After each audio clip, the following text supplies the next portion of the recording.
Bonjour, c'est Il Pastore. Pour cette vidéo, nous allons évoquer un petit peu le collège central, car ce sujet n'avait été vu que brièvement une fois précédente. Il y avait un renvoi dans la tour de garde au numéro de juillet 2013. Nous sommes donc aujourd'hui dans un numéro de la tour de garde édition d'études du 15 juillet 2013. Mais avant de regarder ensemble quelques éléments sur les arguments, si l'on peut dire, par rapport au collège central, voyons comme une mise en bouche ce que le jéhovisme a à nous dire sur la grande tribulation et au-delà.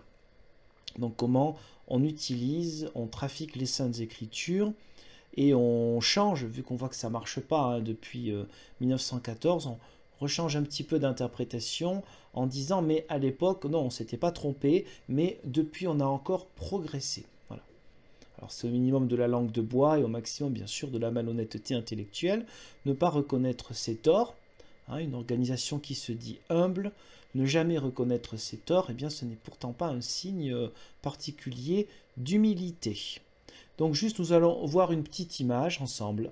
Voilà donc en regardant cette image, sur le côté gauche, la grande tribulation et au-delà, vous avez en haut les Nations Unies, la chose immonde, attaqueront la chrétienté, un lieu saint, et le reste de la fausse religion.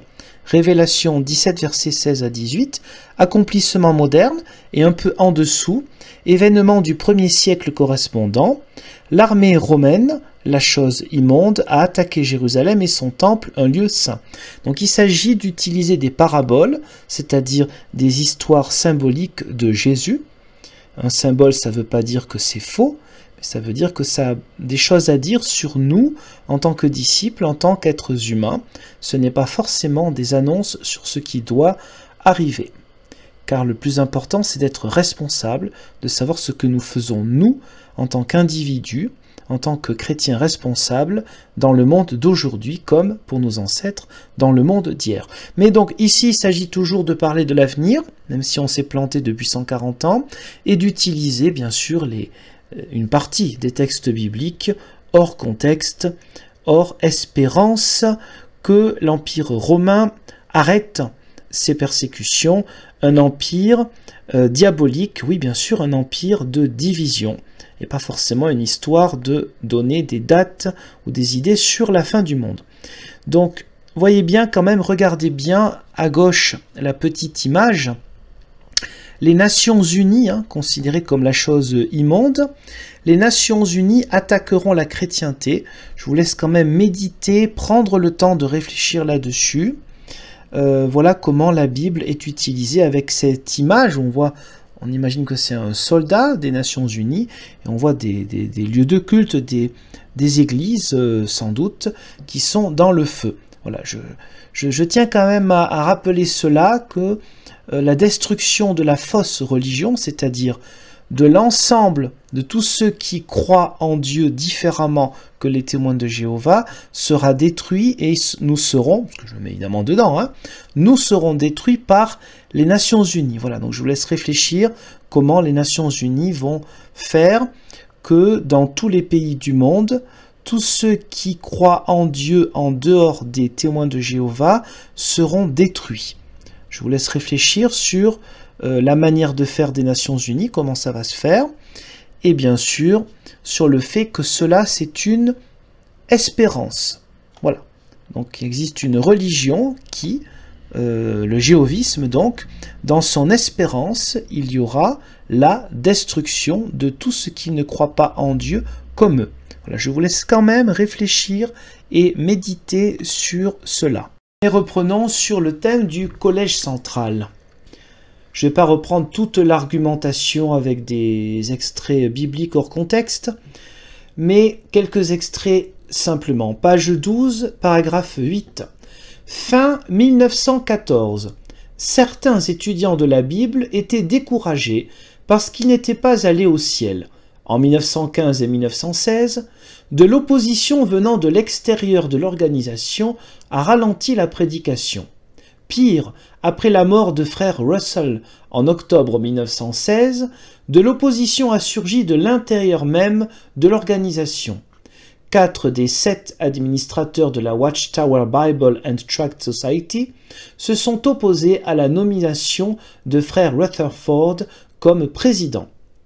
Petite pause, oui, frère Rutherford, celui qui a écrit aussi de nombreux livres, on en a vu 2 ensemble dans la première playlist, la première liste de lecture, sur la question du livre de 1921, la harpe, preuve concluante que des millions de personnes vivant actuellement ne mourront jamais, donc écrit en 1921, avec des dizaines de publicités dans les grands journaux, bien que le journal ce soit en principe, donc dans les faits, quelque chose qui soit utilisé par Satan, mais là il n'y a pas de problème. Donc des publicités pour amener des gens à leurs conférences, des publicités par dizaines, hein. Et encore, je n'ai pas trouvé toutes les archives de tous les journaux qui étaient proches d'eux, quand ça a commencé, hein. Donc la publicité, le cœur du message, c'était bien, le plus important pour attirer les gens, c'était que des millions de gens ne mourront jamais. Donc il y avait la date de 1925 aussi qui est apparue, parler un petit peu de la fin des temps, puis ensuite ça a changé, il y aura 144 000 qui seront au ciel, qui gouverneront, ça c'est à partir des années 30, particulièrement en 1935, et puis on change comme ça petit à petit la doctrine, mais en utilisant toujours la même approche, toujours le même appât, la question de ne pas mourir, ou la question aussi de faire peur hein, sur la fin du monde, toutes ces choses-là pour attirer du monde, et visiblement attirer du monde qui ne peut pas avoir, en arrivant, beaucoup d'arguments bibliques, car sinon on voit bibliquement que ça ne colle pas. Donc ça fait un premier tri, tout le monde ne connaît pas forcément bien les Saintes Écritures, hein, c'est logique, et donc ça fait un premier tri pour manipuler les gens. Je reprends. Ils ont essayé, donc ceux qui n'étaient pas d'accord avec la nomination de frère Rutherford, le juge Rutherford, ils ont essayé de diviser les frères, mais en août 1917, ils ont quitté le Bethel, la maison centrale, ce qui s'est avéré une réelle purification. Donc, juste, ça peut sembler un détail, donc lorsqu'il y a des gens qui ne sont pas d'accord, ouf, heureusement, ils s'en vont. C'est-à-dire que si on est en désaccord, il faut partir. Voilà. Une espèce d'obéissance. Donc en fait, on est purifié parce qu'on refuse. Il est impossible qu'il y ait une possibilité d'aller à l'encontre de ce que disent les chefs. Je continue. De plus, parmi les étudiants de la Bible, oui, c'était le premier nom, la première appellation des témoins de Jéhovah, certains ont cédé à la crainte de l'homme. Qu'est-ce que ça veut dire? Certains, ils n'avaient aucun bon argument, bien entendu. Toutefois, la plupart ont été réceptifs à l'action purificatrice de Jésus et ont opéré les changements nécessaires. C'est-à-dire, ils se sont soumis, quoi. C'est pourquoi Jésus, donc lui-même, on parle au nom de Jésus, tant qu'à faire, hein, a jugé que le vrai blé chrétien, là on est dans la reprise de parabole, le vrai blé chrétien, c'était eux. Et il a rejeté tous les faux chrétiens, c'est-à-dire les millions, les dizaines de millions de gens qui sont en désaccord avec le jéhovisme, notamment ceux qui se trouvaient dans les églises de la chrétienté. C'est une manière de parler de tous les chrétiens. Hein. Malachie 3.5, bien sûr, on va reprendre un prophète de l'Ancien Testament tant qu'à faire, de Timothée 2.19. Que s'est-il passé ensuite? Revenons à notre parabole.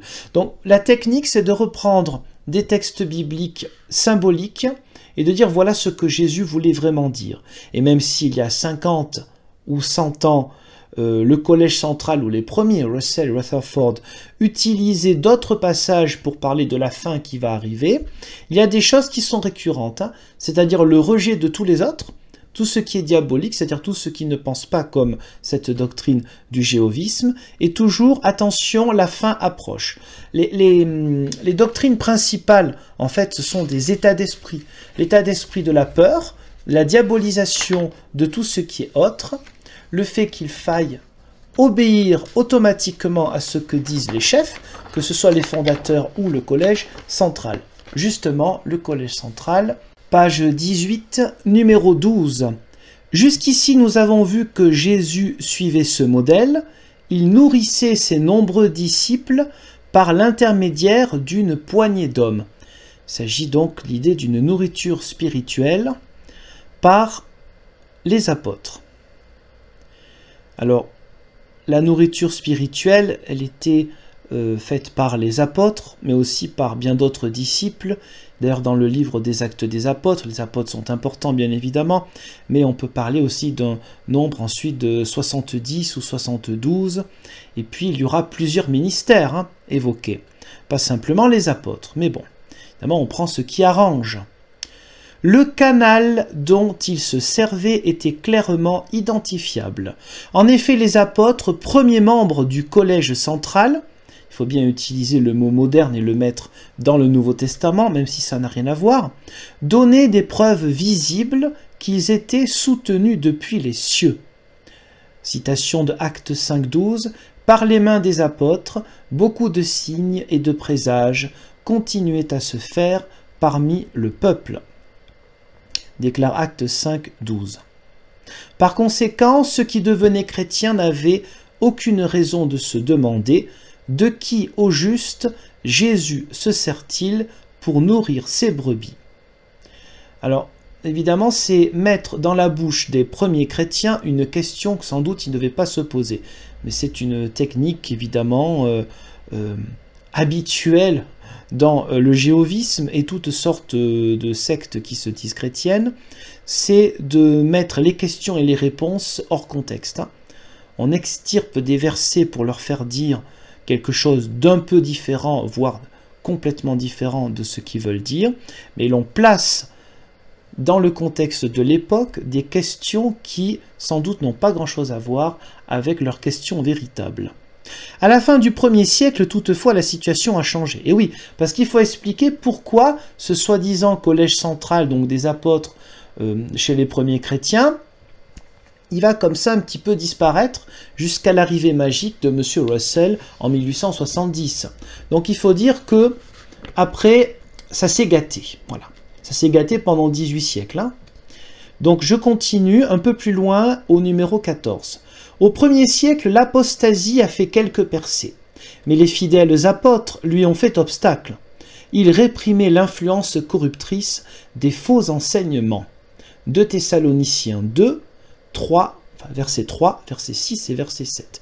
Alors dans le contexte de 2 Thessaloniciens, on parle de ceux qui seront condamnés, donc à la fin des temps, parce qu'ils ont pris part à l'injustice, notamment. On a toutes sortes de défauts et de comportements lamentables qui sont condamnés.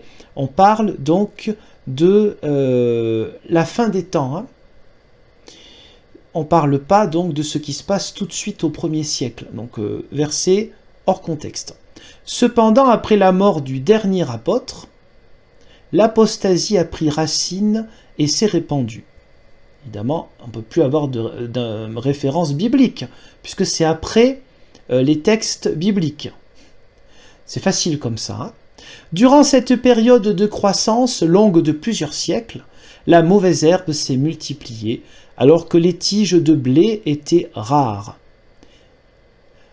Petite pause. Donc, l'apostasie était... Les faux chrétiens étaient en ultra-majorité. Qui sont ceux qui ont formé le canon des Écritures, qui sont utilisés de manière lamentable, assez souvent par le jéhovisme? C'était donc les apostats ou les vrais? Imaginez que la réponse, ils l'ont déjà. C'est-à-dire, évidemment, ce sont les vrais chrétiens qui ont décidé que tel texte biblique ferait partie du canon des Écritures. J'imagine que ça ne peut être que la seule réponse. Sinon, ça veut dire que ce sont les apostats, les faux chrétiens, qui ont gardé Matthieu, Marc, Luc, Jean, les actes des apôtres, etc. Alors après, il faudra quand même prouver comment on sait que ce sont les vrais et pas les faux. Parce que quand même, ça s'est fait avec de nombreuses autorités orientales, occidentales, qui ont considéré, pour la plupart du temps, que les textes que nous avons dans le Nouveau Testament sont des textes canoniques, sont des textes à garder. Donc voilà, ça va être un peu compliqué de nous expliquer pourquoi eux, par magie, ils seraient les élus, ils seraient les vrais, ils seraient le blé, et tous les autres seraient des apostats. Dans tous les cas, on se plante, et dans tous les cas, on fait de l'histoire du christianisme avant l'arrivée magique de M. Russell, une longue période d'abandon de Jésus-Christ envers son Église, ce qui est quasiment une affirmation blasphématoire. On ne peut pas le dire comme ça, hein, mais concrètement, ça veut dire ça. Un peu plus loin. Il n'y avait pas de canal établi. Et oui, entre les apôtres et M. Russell, personne n'est là pour rétablir la vraie foi.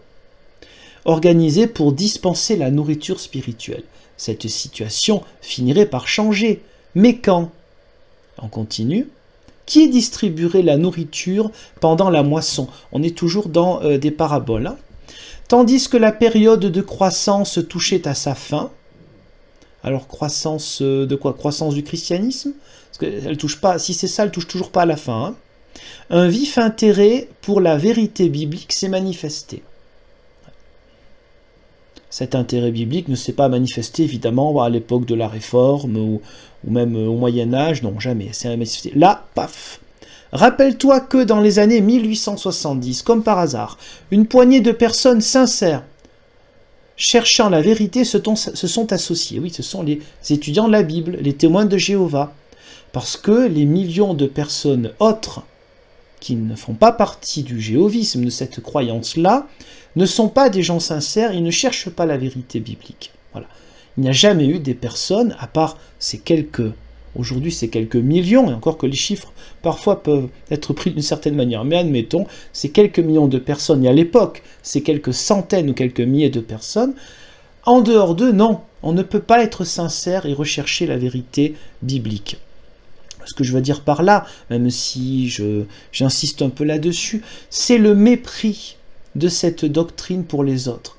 C'est le mépris des autres, c'est se moquer du monde. La sincérité, eux, ils savent qui est sincère et qui ne l'est pas. C'est quand même assez hallucinant comme doctrine. Bon, non, pour moi, c'est pas hallucinant, c'est une technique en fait. Hein. Je fais exprès d'insister là-dessus. C'est une technique pour dire, voilà, il y a les gentils et les méchants. Attention aux méchants de l'extérieur qui pourraient nous détourner de la vérité. Et il faut bien triturer les choses, les Saintes Écritures et l'histoire du christianisme pour surtout garder et manipuler les personnes qui adhéreraient à cette doctrine. Donc rappelle-toi que dans les années 1870, je reprends, une poignée de personnes sincères cherchant la vérité se sont associées. Elles ont formé des classes bibliques sans aucun lien avec la mauvaise herbe, parabole, hein, les faux chrétiens des églises et des sectes de la chrétienté. Voilà. Humbles et sans a priori, ces étudiants de la Bible, selon le nom qu'ils se donnaient, priaient et creusaient les Écritures, Matthieu 11, 25. Alors, pour ce qui est de l'humilité, je veux bien qu'il y ait les étudiants, que les personnes, que les témoins de Jéhovah soient humbles en tant que personnes, je veux bien le croire, mais lorsqu'on lit les écrits de Russell et de Rutherford, j'en ai quand même lu 3 et bien étudiés, et je rappelle que contrairement à ce que certaines personnes m'ont dit en commentaire, tous les livres, toutes les publications ne sont pas sur le site des témoins de Jéhovah. Pour ce qui est des 3 livres que j'ai étudiés, je ne les ai pas retrouvés. On parle de ces livres, on explique un peu pourquoi c'est pas vraiment, ils n'avaient pas tout compris au départ, mais ensuite on comprend mieux plus le temps avance. Au lieu de dire qu'ils s'étaient plantés, les 2 premiers en parlant de 1914, 1918, etc., ils disaient pas exactement les mêmes choses que l'on dit aujourd'hui dans ce groupe-là. L'humilité, il faut la trouver. Hein. Donc voilà, c'est se moquer du monde, franchement. Quand on lit ces livres-là, moi j'ai fait une liste de lecture là-dessus, donc je ne vais pas y revenir. Parler d'humilité, alors des étudiants de la Bible, je veux bien, mais en tout cas des chefs, faut quand même oser dire ce genre de choses. Hein. Un peu plus loin, au paragraphe 18, à la page 19. Dans sa prophétie sur le temps de la fin, Jésus a prédit qu'il désignerait un canal pour fournir la nourriture spirituelle en temps voulu. Matthieu 24, versets 45 à 47. Donc c'est une parabole qui exhorte à tout disciple, à être un bon serviteur. C'est une typologie sur le bon ou le mauvais serviteur. Il ne s'agit pas d'un ensemble de personnes, d'un soi-disant canal. Donc, encore une fois, on est totalement hors contexte, mais hors contexte pour parler des gens qui dirigent tout quand même, c'est un petit peu embêtant. C'est-à-dire les gens qui font cette publication, qui parlent notamment d'eux. Donc vous voyez comment c'est un cercle, et on est tourné sur soi-même. Hein. Qui interprète que l'on a raison, c'est nous, quoi. Voilà. Il n'y a pas d'aspect extérieur, il n'y a pas de gens à l'extérieur de ce groupe qui va prouver qu'ils ont raison, alors que dans le dialogue œcuménique, on peut considérer les autres comme totalement chrétiens, même si on est en désaccord avec eux. Là, ce n'est pas possible, évidemment. Hein. Dans le dialogue œcuménique, on va dire que voilà, nos frères catholiques romains, orthodoxes, évangéliques, ils ne sont pas moins chrétiens que nous, et pourtant on a des désaccords sur les interprétations bibliques. Et donc on ne va pas utiliser la Bible pour dire nous avons raison. Quelle est la preuve que nous avons raison?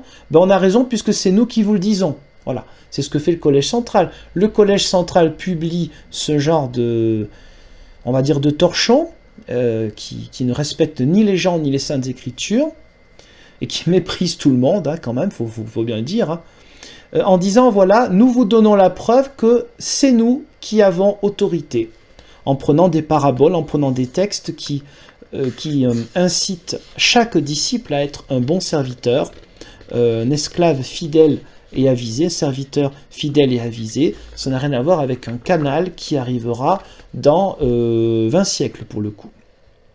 Un peu plus loin, page 20. Donc voilà, quel est donc l'esclave fidèle et avisé? Oui, c'est chaque chrétien qui peut agir ainsi.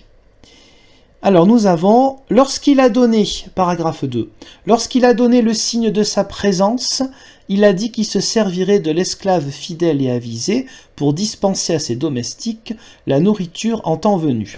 Donc il s'agit de reprendre des passages bibliques, encore une fois hors contexte, d'imaginer qu'il y a un temps lointain, comme si les paroles exhortative et symbolique de Jésus s'adressait pour un temps qui ne concerne pas du tout ses auditeurs et qui ne concerneront pas du tout les chrétiens pendant 19 siècles. C'est quand même intéressant, vous imaginez l'image du Christ que l'on a avec ce genre de passage biblique, de même que l'image de l'espérance qui est donnée dans le livre de l'Apocalypse, autrement intitulé Révélation, là c'est vrai qu'on devrait dire livre de la Révélation.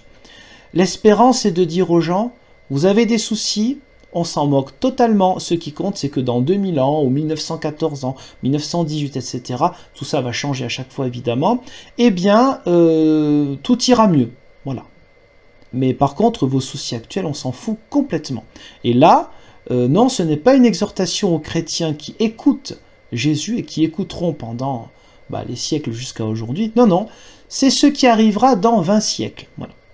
C'est vraiment avoir une image quand même de la Bible, c'est une utilisation, vraiment c'est rendre esclaves les Écritures elles-mêmes. Il nous faut impérativement l'identifier, cet esclave fidèle et avisé. En effet, notre santé spirituelle et nos relations avec Dieu dépendent de ce canal. Matthieu 4, verset 4, Jean 17, verset 3. Alors, Matthieu 4, verset 4, c'est Jésus qui répond donc au diable, l'homme ne vivra pas de pain seulement, mais de toute parole qui vient de la bouche de Dieu. Donc là, la bouche de Dieu, on comprend que c'est le collège central. On est encore dans l'humilité, là.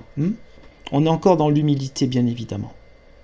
Question en dessous, puisque bien sûr, il y a les questions, les réponses et les images qui correspondent au texte. On vous rabâche 5-6 fois la même chose. Par quel canal Jésus nous nourrit-il aujourd'hui et pourquoi nous faut-il impérativement l'identifier? Donc, on est dans l'utilisation d'une parabole hors contexte. On comprend que l'impératif, c'est d'obéir. Donc, vous pouvez laisser tomber votre esprit critique, vous pouvez laisser votre cerveau à la maison ou, encore pire, aux toilettes, parce qu'on vous explique ce que Jésus voulait vraiment dire. On n'a jamais compris, mais eux, oui. Un peu plus loin, page 23, paragraphe 14. Jésus a confié une lourde responsabilité à l'esclave fidèle et avisé. Oui, c'est vrai. Il a confié une lourde responsabilité à tout disciple à tout chrétien qui veut être son serviteur. Au temps biblique, un esclave digne de confiance ou intendant gérait une maisonnée. Luc 12, 42. Oui. De même, l'esclave fidèle et avisé a la responsabilité de gérer la maison de la foi. Il supervise notamment la gestion de ressources matérielles, la prédication, les programmes des assemblées et la production des publications bibliques pour le ministère, l'étude individuelle et les réunions de la congrégation. Les domestiques dépendent de toutes les dispositions spirituelles prises par l'esclave fidèle. Donc voilà comment on va vous rendre en esclavage. On vous rend en esclavage en reprenant hors contexte des petits passages d'une parabole pour dire « ding !» au XXe siècle, voilà, on a enfin compris. Alors ce que les premiers, Russell et Rutherford, bizarrement n'avaient pas compris, mais on comprend mieux avec le temps, et on comprend qu'en fait vous devez nous obéir, nous le Collège central, parce que nous avons tout compris, nous sommes les véritables dignitaires. Alors évidemment on ne peut pas parler d'ecclésiastique, hein, ce serait un mot qui ferait penser à l'horrible chrétienté. Mais donc voilà, il faut obéir à ces gens parce qu'ils vous expliquent que dans une parabole totalement hors contexte, on parle d'eux 2000 ans avant. Voilà. Je vais conclure avec la dernière page qui évoque la question des illustrations et en attendant poser simplement la question de qui nomme ce collège central, parce qu'en tout cas je ne l'ai pas vu dans cette tour de garde. J'imagine bien sûr que j'aurai des réponses qui me dira que je ne sais pas où chercher et qu'il faut trouver dans une autre tour de garde ou dans des textes plus élaborés où on va encore trouver une batterie de textes bibliques qui n'ont rien à voir avec leur contexte, j'imagine. Voilà, parce que qui nomme ces gens là dans cette tour de garde de juillet 2013, il est question d'un nouveau monsieur qui est nommé, enfin on ne dit pas nommé, il fait partie, voilà. Qui nomme, qui est contrôlé, qui a vraiment décidé que ces gens sont loin de Dieu, donc qui feront bien sûr partie des 144 000, ceux qui seront donc dans une résurrection céleste, hein, et qui dirigeront ceux qui seront ressuscités sur la terre. Le retour du paradis perdu. Hein. Donc voilà, qui nomme ces gens, qui a discerné qui sont les vrais, les bons. Et puis alors bon, bien sûr... c'est inutile, c'est une question rhétorique. Hein. Le droit à la critique, le droit à avoir des interprétations différentes, parce que quand on lit le Nouveau Testament, quand on voit les apôtres, on voit bien qu'ils ont des théologies différentes. Il suffit de lire Paul, il suffit de lire Jacques, ce n'est pas toujours exactement la même chose, et c'est ça qui est bien, c'est la diversité des théologies. De Jean, hein, Jean, vous savez, vous vous rappelez, hein, Thomas qui dit hein, « Mon Seigneur et mon Dieu ». Jésus qui est bien un être divin, Père, Fils et Saint-Esprit. Cette théologie-là, la différence, je ne vais pas dire la divergence, mais la diversité des théologies qu'on a dans le Nouveau Testament montre bien qu'il n'y avait pas une manière de parler des choses. Et cette différence, on la trouve au sein de chaque église chrétienne. Ce n'est pas grave qu'il y ait plusieurs théologies. Ici, la différence, elle n'est pas possible. Il y a quelque chose qui tombe du ciel, ça s'appelle ce collège central. Donc on a ici le pire de ce que peut avoir une organisation, bon, en termes de malhonnêteté intellectuelle déjà, malhonnêteté théologique, le pire d'une organisation pyramidale qui casse du sucre sur toutes les autres religions, mais en particulier le catholicisme romain. Le protestantisme aussi, on dit oui, le protestantisme a fait des guerres. Ça fait quand même assez marrer. Ce sont des États hein, qui ont fait des guerres. Hein. Il faut évaluer qui, parmi les citoyens de ces États, étaient protestants, qui souhaitait la guerre, qui ne la souhaitait pas, qui a travaillé à la paix. Mais là, on tombe toujours sur un os, parce que, oula, attention, si on travaille à la paix dans une organisation, le fait que ce soit une organisation, hop, c'est diabolique. Donc je reprends, une institution pyramidale où on doit obéir, hein, où ceux qui expliquent qu'on doit leur obéir, eh ben, ce sont ceux qui sont justement au sommet. Voilà, c'est le pire d'une certaine forme du catholicisme romain de certaines époques, je précise bien, évidemment sans la théologie, sans la mystique, sans les œuvres caritatives qui ne sont pas que pour eux mais pour les autres, etc. Voilà, donc quand on critique, par exemple, l'Église catholique romaine, parce que c'est la plus visible, c'est aussi là où il y a le plus de chrétiens, c'est l'Église la plus importante en nombre, et elle est la plus connue avec un chef à Rome, donc quand on passe son temps à casser du sucre, particulièrement sur le catholicisme romain, on n'a aucune leçon à donner aux autres, quand on n'a aucun argument valide biblique, et quand on passe son temps non pas à être l'esclave avisé, mais à vouloir rendre les autres esclaves, en manipulant les Écritures et en manipulant les gens. Terminons sur ce numéro du 15 juillet 2013 de la Tour de Garde édition d'études par regarde les illustrations là, à la dernière page.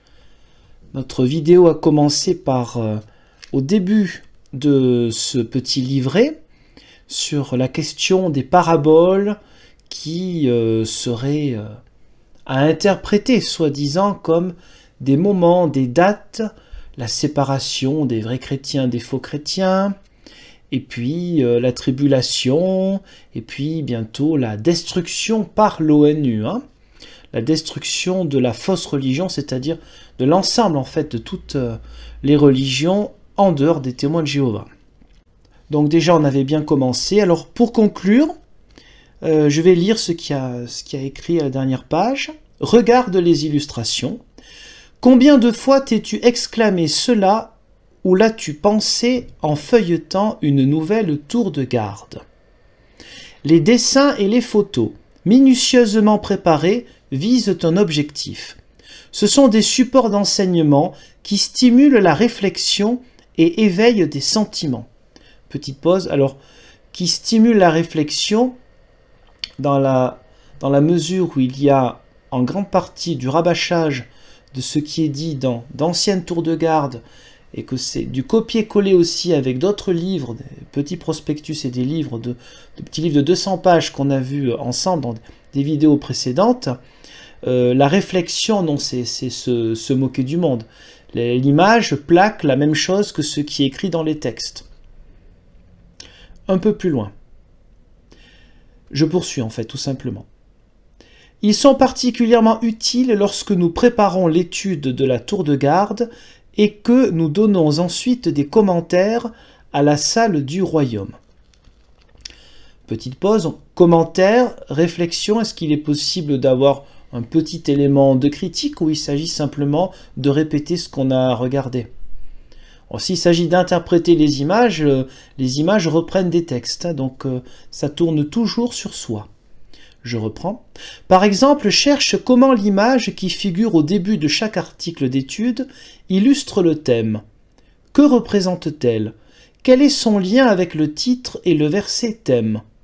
Demande-toi comment chacune des autres illustrations se rattache au sujet examiné et quelles applications personnelles tu peux en tirer. Petite pause, ce genre de questions, dans un prospectus ou un magazine, me semble tout à fait pertinente quand il s'agit d'adolescents, même pas, c'est déjà trop vieux, d'enfants. Voilà. C'est-à-dire que des dessins, des illustrations qui illustreraient par exemple des histoires de la Bible, dans des Bibles illustrées, des choses comme ça, oui, c'est pertinent de demander cela à des enfants. Ce qui est gravissime, c'est que là, on s'adresse à des gens de tout âge. C'est, encore une fois, infantilisation des gens. Je reprends. Le conducteur de l'étude de la tour de garde offrira aux membres de la congrégation l'occasion de commenter chaque image. Merci, on aura le droit de commenter une image, on n'a pas le droit de critiquer le texte, c'est hallucinant. Je reprends, de dire de quelle manière elle illustre l'enseignement ou les touche personnellement. Dans certains cas, la légende précise le paragraphe auquel telle ou telle illustration se rapporte. Dans d'autres, le conducteur devra déterminer à quel moment de l'étude commenter chacune d'elles. Petite pause, c'est bientôt fini, rassurez-vous.